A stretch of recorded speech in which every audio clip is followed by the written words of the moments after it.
Felicidade no ambiente do trabalho é uma utopia ou é uma realidade? Ah, Isabela, de novo esse assunto? Sim, a gente precisa falar todos os dias, porque parece que estamos falando de algo inacessível, caro e que a gente não tem direito. Não é, Renata Rivetti? Bem-vinda à Interioriza. Obrigada, é um prazer, uma honra estar aqui com você hoje. Comecei já fazendo essa provocação, porque depois de muitos anos, né, cruzando contigo em vários eventos, você é se não uma das, ou a maior referência em felicidade no trabalho no Brasil. Nós vamos falar sobre semana de 4 dias, tá, de trabalho, nós vamos falar sobre o fim das áreas de diversidade nas empresas, enfim, o que está acontecendo, né, no mundo todo e que vai refletir aqui no Brasil. Mas, Renata, sinto que falarmos de felicidade é como se às vezes falando assim, sério? Que nós vamos falar de novo sobre felicidade no trabalho? Como se a gente não tivesse direito. Por que a gente trata direito como privilégio? Eu acho que começa se a gente for pensar de um lugar que a gente acha que trabalho é um fardo. Até a história, o que a palavra trabalho vem de tripalium, que é um instrumento de tortura, né? Então, acho que está no nosso inconsciente. Trabalho é sofrimento. Trabalho não é sofrimento. Não deveria ser. Não precisa ser. Não precisa. Agora, por que felicidade é tratada como privilégio se é um direito? Talvez esse lugar da gente de fato acreditar que a vida é isso, sofrimento, e que eu vou ser feliz o dia que eu me aposentar ou que eu viver algum outro sonho. A gente coloca a felicidade muito como uma busca, né, Isa? E eu acho que tem muito mais a ver com uma construção, com o aqui e agora, com a jornada do que uma chegada. Mas a gente precisa mudar a nossa mentalidade. Talvez até o lugar do merecimento, né, de quero ser feliz e tá tudo bem, né? Que bom que a gente quer ser feliz. Né? E nós já temos dezenas de estudos que comprovam que quando você está com a saúde mental em ordem, quando você está com as suas emoções organizadas, você vai produzir mais. Vai produzir por mais tempo, ou seja, a produtividade sustentável, como eu gosto de chamar. Você acha que tem a ver com a ancestralidade e tudo que já foi sacrificado para dizer assim, não, eu preciso sofrer para mostrar o meu valor? Ou eu não posso ter felicidade, porque aí mostra que eu não tenho valor? Acho que mistura um pouco, até se for pensar até religião, uma culpa talvez que a gente tenha, né, do sofrimento, como se fosse parte importante da vida. Eu preciso sofrer. Se eu estou muito alegre, parece que eu estou mais superficial. E na verdade a gente confunde muito a alegria com felicidade. Porque a grande verdade é alguém alegre 24 horas? Não existe. No Instagram. Na vida real, isso, não. Boa, no Instagram. No Instagram existe no Instagram. Na vida real, não. Mas felicidade, eu gosto de uma frase do Paul Dolan, um cientista comportamental, que fala: felicidade são as experiências de prazer e propósito. Se a gente pensar só no prazer, ninguém vai viver só de prazer. Mas se a gente busca uma vida com sentido, com realização, a gente pode ser feliz até em momentos que a gente não está alegre. Então, se a gente pensar que felicidade pode ser algo mais profundo, a gente sai desse lugar de que eu preciso buscar o sofrimento, né? Como se eu tivesse que sofrer na vida. Ao contrário, eu quero ser feliz. E não acho superficial, ao contrário, eu realmente acredito numa vida com sentido, vai me trazer felicidade mais plena, mais duradoura. Essa é uma boa reflexão. Inclusive para todos nós que temos, né, ancestrais que vieram da lavoura, que viveram, de fato, situações de distância, né, das suas origens e tal, é como se eu precisasse realmente sofrer para ter valor. Não precisa. Não precisa. Pode ser diferente. Inclusive, gente, a Renata Rivetti é fundadora da Reconnect Happiness and Work. At Work. Traduzindo, empresa especializada em felicidade corporativa e liderança positiva. É isso, estamos tentando fazer mudanças e assim como você, eu acredito muito nisso, né? Que é possível ter um ambiente de trabalho saudável, seguro e feliz também. Primeiro semestre de 2025, quais são as boas notícias?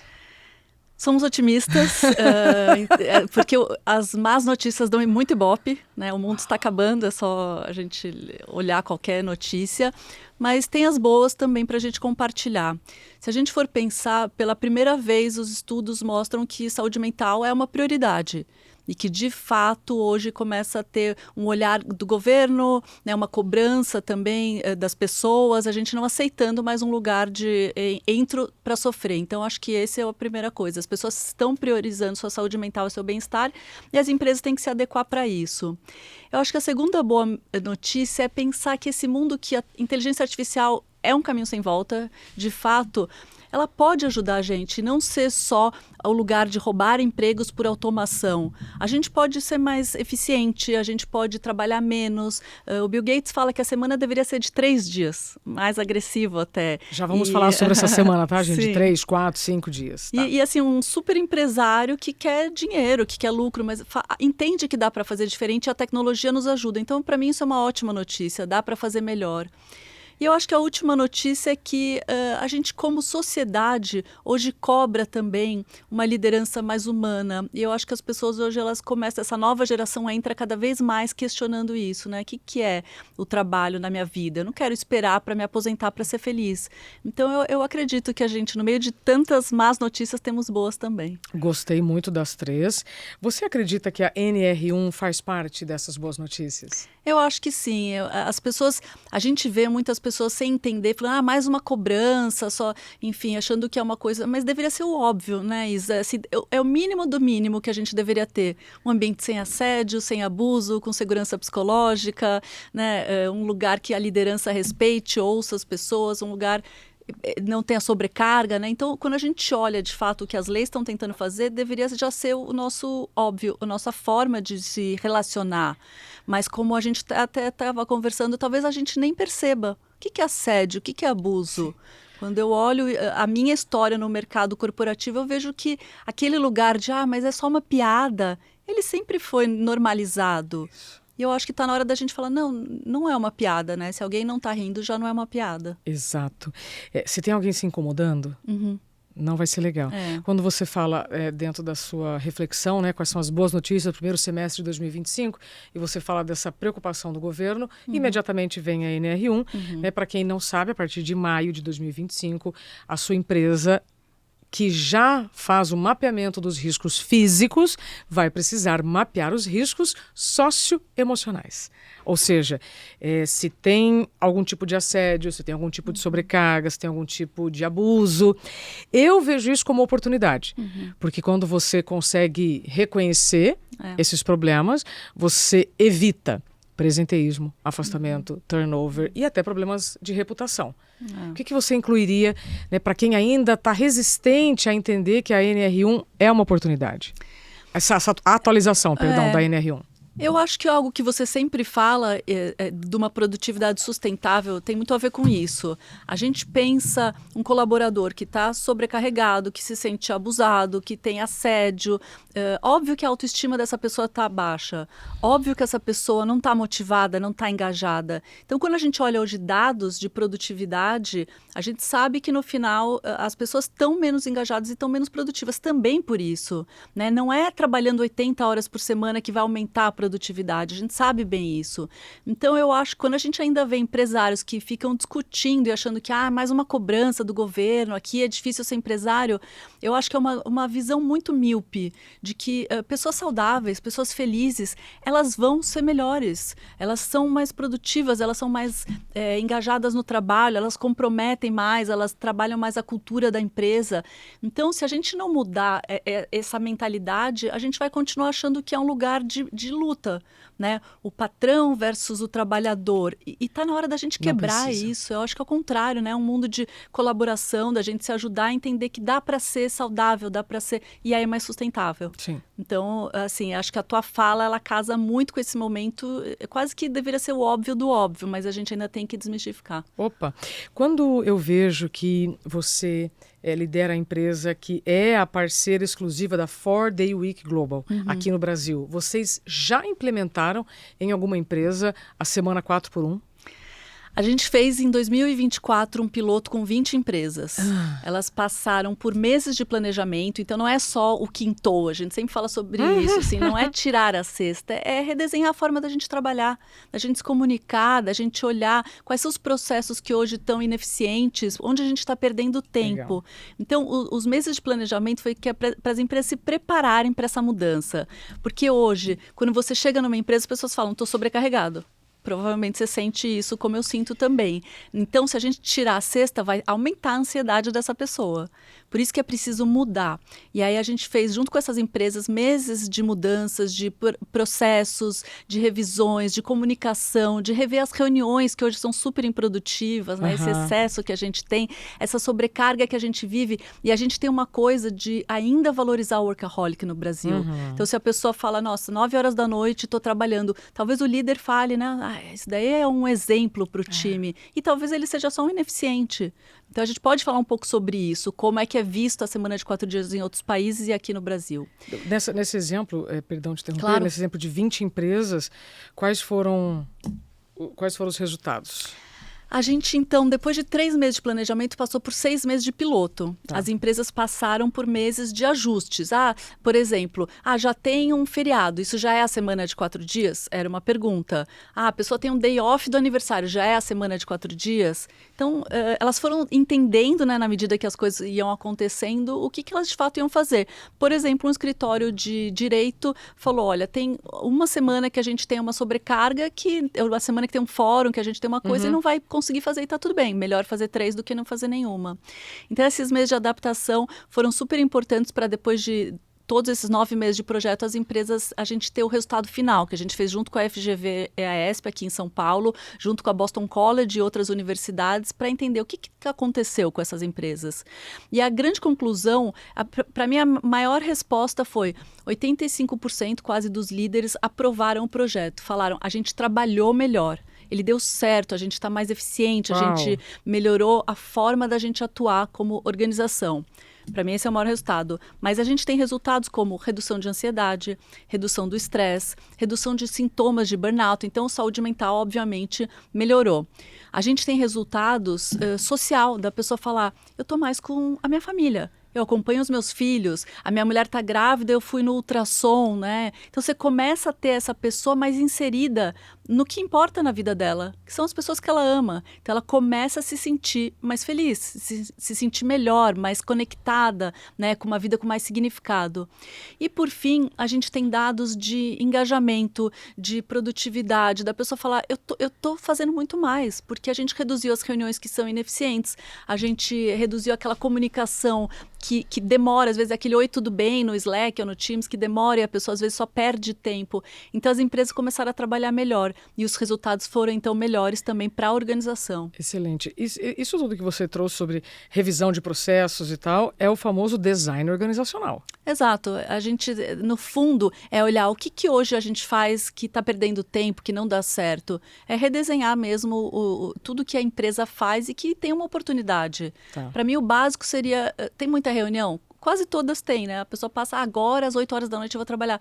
Não vai conseguir, já está cansada, Super. A família está chamando. E aí a gente passa o dia, né, tentando também uma coisa que a gente sabe que não funciona, que é ser multitarefa. Exato. Então, assim, e aí nós mulheres ainda com orgulho, somos multitarefas. Não somos, nosso cérebro não consegue fazer várias coisas ao mesmo tempo. Você está tentando fazer... mas aí você só está perdendo tempo. Então, se eu falo, agora eu foco, e a gente fala muito isso também na semana de 4 dias, momento do hiperfoco, ele não vai ser durante 8 horas. Concordo. Não existe isso. Então, assim, momento de hiperfoco, né? Técnica Pomodoro, 25 minutos, para os 5, descanso, que é também uma coisa que você fala. O descanso, ele é importante até para manter o movimento. Sim. Sem dúvida. Ele é essencial. Então, um pouco isso, essas empresas testaram tudo isso. E aí, uma coisa essencial, segurança psicológica. Porque se não tiver confiança entre as pessoas, se meu gestor ficar olhando horas trabalhadas... Microgerenciamento. Não funciona na semana de 4 dias. As empresas entenderam isso e começaram a ter relações mais humanas, mais talvez adultas, né? E aí, dessas 20 empresas que participaram do projeto piloto, alguma já vai implementar definitivamente ou ainda não? Todas ficaram com a semana de 4 dias fazendo seus ajustes. E aí negociando melhor, porque algumas começaram... então quando tem feriado a gente tira mais um dia, daí também não funciona. Então elas estão todas em adaptação. Algumas expandiram para outras áreas da empresa, estão expandindo para toda a empresa. Então, Gostei. Mas todas continuaram. Gostei. Você falou adaptação. Eu posso trazer a palavra flexibilidade? Claro. Como a melhor amiga deste momento todo de transição, porque eu vejo ainda muitas pessoas reclamando que tem que voltar para o presencial, muitas. Outro dia numa empresa, numa indústria de automóveis, eles estão fazendo 3 dias presencial e 2 dias online. E aí veio, né? Mas tem que ir 3 dias presencial. Eu falei, o que seria pior? Não ter emprego? Que essa multinacional fechasse as portas no Brasil? Né? Porque a gente teve que se adaptar de uma maneira, agora a gente está se readaptando. O que você vê? Esse retorno ao presencial? Eu acho que o melhor modelo é a gente chegar num novo modelo, né? Eu acho que não é o 100%, não é o que já foi em nenhuma forma. Então, eu concordo com você que a palavra é flexibilidade. Talvez seja a gente olhar mais para o ser humano, talvez a gente ter um líder que realmente tem uma relação mais de confiança, que acompanha resultados e não horas trabalhadas e onde a pessoa está. Né? Então, eu acredito muito nisso. Mas, claro, a gente está aqui presencial, é legal estar junto, a gente constrói também. Então, eu acho que os momentos presenciais, eles são super importantes. O que as empresas precisam entender é que não dá para chegar e eu abrir o meu computador e não me relacionar com ninguém. E isso elas ainda estão, assim, é voltar só por voltar. Entendi. Então eu acho que é criar um novo modelo e entender o que a gente faz juntos. O que eu faço em casa? Como é que eu vou mensurar? E porque isso foi uma das coisas que na semana de 4 dias foi essencial. Olhar resultado. Exato. Se for horas trabalhadas, sinceramente, eu, Renata, tenho muita flexibilidade na minha rotina. Mas eu cumpro com tudo que eu tenho que cumprir. E ninguém está me cobrando. Então é um pouco isso, a gente ter um amadurecimento, acho, no mercado de trabalho. Sim, fundamental, dos dois lados. Direitos e deveres. Total, para líderes e liderados. É engraçado que a gente não combinou, né? Mas a gente vai se complementando. Ô, Renata, e aí, com a volta do Trump, lá nos Estados Unidos, nossa, como é distante. Quais são os impactos da volta do Trump para essa semana de 4 dias que nós estamos falando, nessa possibilidade, porque esse é um movimento que nasceu nos Estados Unidos, se eu não estou enganada? Não, ele nasceu na Nova Zelândia, mas os Estados Unidos teve bastante força também. E aí agora, muda alguma coisa? Muda. Eu acho que o mundo hoje é muito polarizado, né? Como se tivesse que ser um caminho ou o outro. Então, eu acho que essa guerra, ela é muito ruim para todo mundo. Não deveria ser um contra o outro. A gente deveria estar todo mundo junto pensando como é que eu construo esse mundo melhor. Que seja melhor para os colaboradores, mas que também seja bom para as empresas. É um pouco do que você falou. Não adianta a gente também ter uma visão muito utópica de, né, cuidamos das pessoas, mas não vamos ter lucro. Não adianta. A gente hoje vive num mundo capitalista. Como é que a gente cria um capitalismo mais consciente? Então, o que eu acho preocupante, o discurso do Trump trouxe um pouco do anti-woke. Agora, a questão da antidiversidade, anti-pautas progressistas.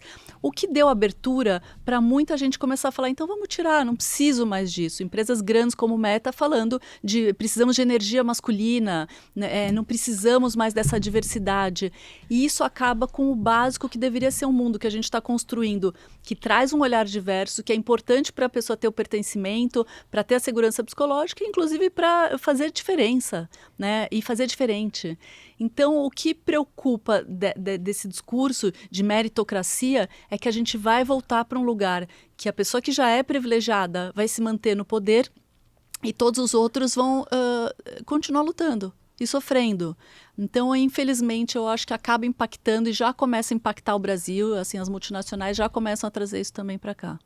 Quando você fala anti-woke, para quem não sabe o que é woke, explica para nós. É a cultura, né, que seria uma cultura progressista, de pautas mais humanitárias. Então, é um pouco uma visão que a gente poderia chamar no Brasil, talvez da esquerda, né, da pauta progressista. É o desperto, né, a pessoa que se chama o desperto. O ponto é que, muitas vezes, a gente coloca como se a empresa tivesse que ser esse anti-woke, porque isso não me atende mais, e agora com essa liberdade de eu poder ir contra isso, eu volto para um lugar que eu acredito, de medo, de comando e controle, né, talvez de sobrecarga, de abuso e de assédio. Então, como é que isso casa com esse mundo que a gente está construindo e falando de NR1, 01 e outras coisas que a gente tem falado como segurança psicológica? Então, eu acho que é um momento de alguns quererem que o mundo volte a um padrão que é para poucos, enquanto alguns mais otimistas e talvez idealistas querem um novo mundo. É um retrocesso? Eu acho que é um retrocesso. Mas aí a parte boa, já tem muita gente que acredita que dá para ser bom. E grandes empresas, a gente vê aí a Patagônia, o fundador da Patagônia, Yvon Chouinard, ele fala das pessoas descansarem, ele tem um livro que ele fala, deixem as pessoas surfar. E ele fala isso na empresa dele, quando as pessoas estão muito sobrecarregadas, não adianta ficar tentando resolver um problema, saia para surfar. E é um pouco isso, sabe? Desse lugar da gente entender que o descanso, ele é importante para a nossa saúde mental, para o nosso bem-estar, mas também para a gente produzir, para a gente criar. Se eu estou exausta, como é que eu vou criar? Como é que eu vou trazer algo? Então, tem a parte do retrocesso que existe e vai ser uma luta, mas tem essa parte de não podemos voltar atrás, por exemplo, na diversidade e inclusão. Isso, para mim, é inadmissível. Também acho, mas aqui no Brasil você já vê algum movimento de fechamento de áreas de diversidade? Eu vejo empresas discutindo não precisamos mais investir, corta o orçamento de 2025 sobre esses temas. Então eu acho que a gente vai ter esse impacto e eu espero que a gente tenha lideranças conscientes de não deixar isso de fato acontecer. Então, líder que está assistindo aqui Interioriza, se você está praticando algo nesta direção que a Renata está dizendo, ou seja, defendendo um lugar mais equilibrado e coerente, compartilhe, porque a gente precisa de exemplos. Né? Quanto mais exemplos, me perguntam, mas como é que você lida com as pessoas conservadoras? Eu apresento dados e dou exemplos, então a gente precisa de mais exemplos. Né? Você citou a Patagônia, tem alguma empresa brasileira que você vê como referência nesse movimento? Acho que tem algumas fazendo a sua parte. Não vai ser do dia para a noite, porque a gente está em várias empresas e são milhares de pessoas. Sempre tem o líder tóxico e vai continuar tendo. Eu acho que é impossível uma empresa que tenha 20 mil pessoas não ter uma pessoa que de repente ainda acha que o caminho é do abuso, do assédio, do microgerenciamento. Mas a gente tem trabalhado e eu acho que a gente às vezes vai em empresas com o mesmo perfil de que entenderam que precisam dessa mudança. Né, de que acreditam nessa mudança. Então, mais do que empresa, eu acho que são pessoas. Quando tem um CEO ou de repente um diretor, a Heineken criou a diretoria de felicidade. O CEO acredita nisso. Então, eu acho que traz uma pessoa que de repente luta por isso, vê números, vê dados e fala isso está sendo bom para a empresa. Aí eu tenho trabalhado com Unilever, Nestlé, enfim, a Supergás Brasa, uma empresa do Rio que tem feito um trabalho super legal, uma área também que está criando aí o tema da felicidade corporativa. A TOTUS aqui em São Paulo também a gente fez um trabalho. Então, eu acho que existem pessoas que acreditam e que vão fazer a diferença nessa construção. Tá. Ô, Renata, você é especialista aqui no Brasil em liderança positiva. E também há muita confusão sobre o comportamento do líder positivo, ou seja, que não é um líder tóxico. Sim. O líder positivo, ele cobra?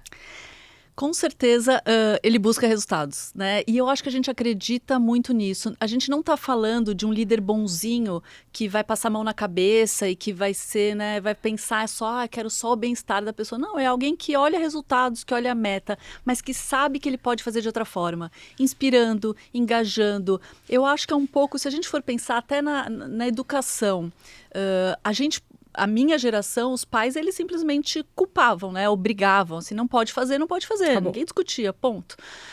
Hoje a gente vê pais educando, de fato, dando liberdade, talvez, para a criança ter autorresponsabilidade. Acho que você faz um pouco isso, né? Você conta um pouco, né? De uma criança que, de repente, é uma criança, mas está lá tomando uma decisão. Eu acho que a liderança positiva é mais ou menos a mesma coisa. Da gente olhar para aquele colaborador e o líder entender que ele é um adulto. Né? Ele tem, com certeza, mais de 18 anos, está lá trabalhando, ele fez escolhas de estar naquela empresa. Como é que eu trato essa pessoa com cobranças, né? De falar, olha, se você quiser flexibilidade, você precisa também fazer as entregas. Então, eu acho que essa discussão de direitos e deveres, e entendendo que, normalmente, quando a gente vê um líder assim, ele tem um time que veste a camisa de fato, e não vai ser por obrigação, porque o RH mandou fazer, né, um team building. É porque, de fato, a pessoa fala, eu acredito nesse líder, eu acredito no que a gente está construindo como time. E aí as pessoas se engajam mais.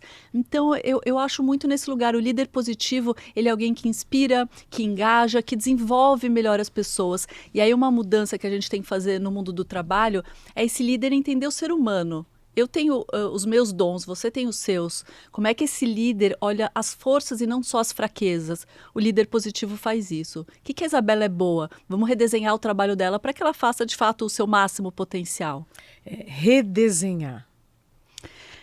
É o job crafting, né, que a gente chama no mundo do trabalho, que é de fato eu olhar as tuas atividades e entender, faz sentido para quem você é? Exato. Renata, quando você redesenhou a sua carreira? Acho que, na verdade, desde pequena, assim, quero fazer algo. quero fazer algo pelo mundo, assim, uma busca muito minha. E eu me formei em administração pública na Fundação Getúlio Vargas, aqui em São Paulo, e ia sair de casa, tinha que me sustentar, e aí, putz, o que eu faço? Idealista, mas tenho que pagar contas, Total. né? É um pouco isso, assim, vida real. Então, acho que é importante trazer para a vida real. E eu virei trainee de multinacional na área de marketing.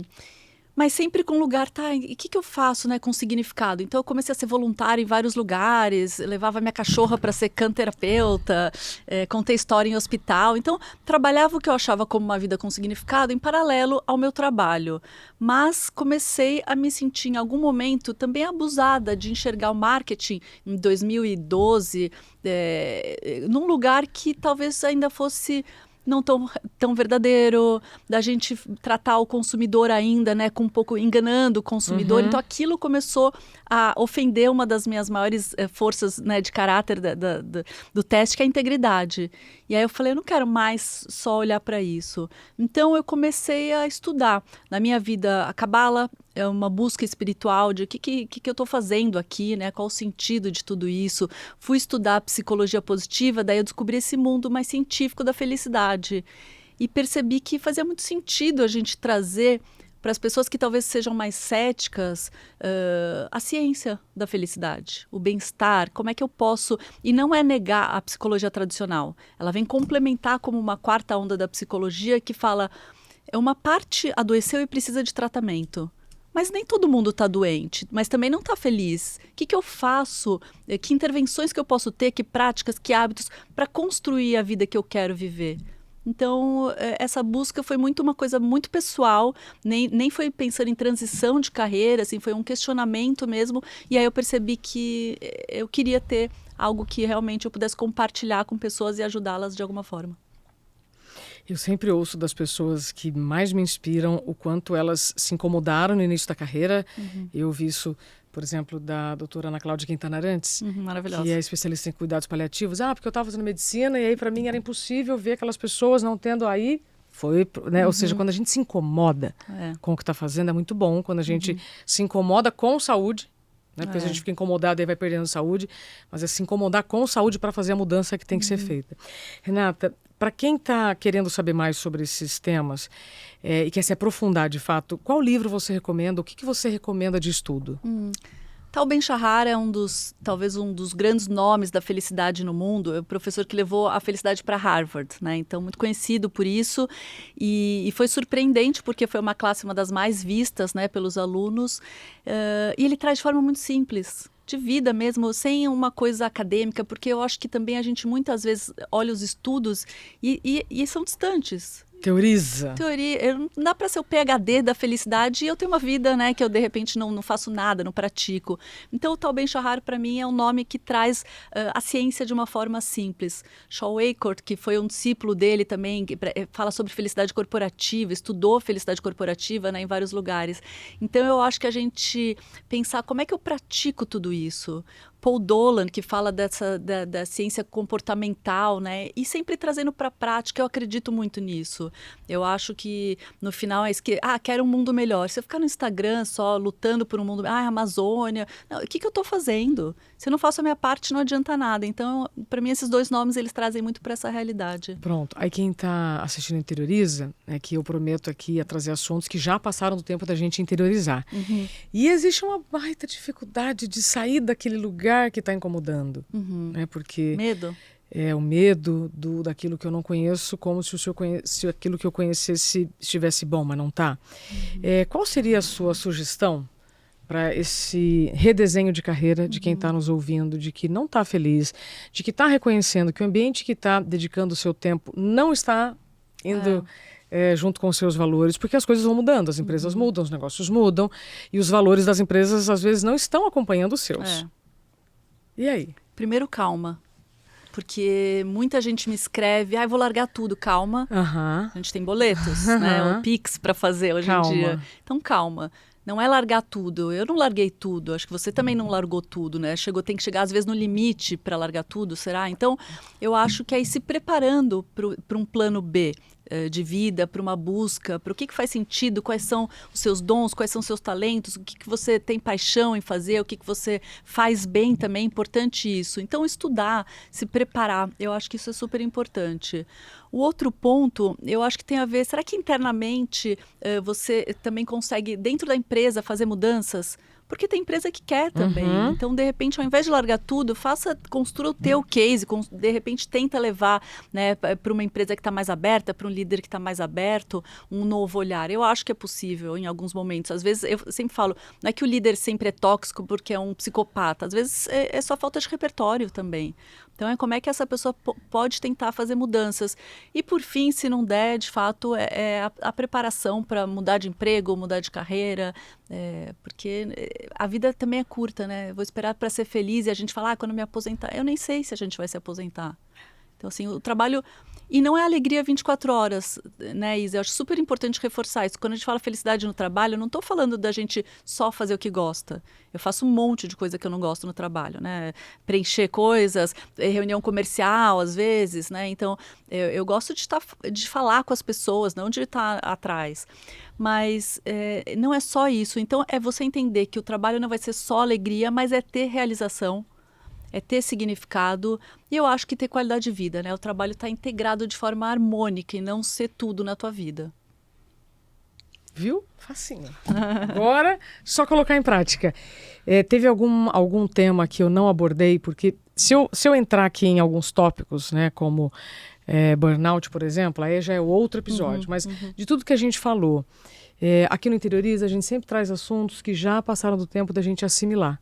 Ou por medo ou por falta de informação, mas você trouxe aqui, né, por A mais B, falas muito maduras, né, de que felicidade corporativa não é uma utopia, mas também não é mesa de ping-pong. Não, e nem a gente se divertir o tempo todo, né? Hoje uma pessoa me falou, agora para a gente ser feliz no trabalho, a liderança acredita que é happy hour todo dia. E certamente não é, a pessoa está cansada, ao contrário, ela quer ir para casa, né? Quer cuidar dos filhos. Então, eu acho que a gente ter esse olhar maduro de que dá para construir um futuro do trabalho mais flexível. Eu acho que é possível. A gente vai ter que mudar mentalidades, a gente vai ter que rever a forma da gente atuar, mas sim, flexibilidade é um ponto importante para o futuro do trabalho ser mais feliz. Eu acho que um outro ponto importante é a gente entender, será que a gente está trabalhando por projetos ou ainda só por uma descrição de cargo? Então, assim, quais são as minhas habilidades? Eu acho que o futuro do trabalho passa por esse olhar do ser humano. O que eu faço bem, o que eu gosto de fazer, né? E esse líder que entende isso, ele obtém muito mais do time.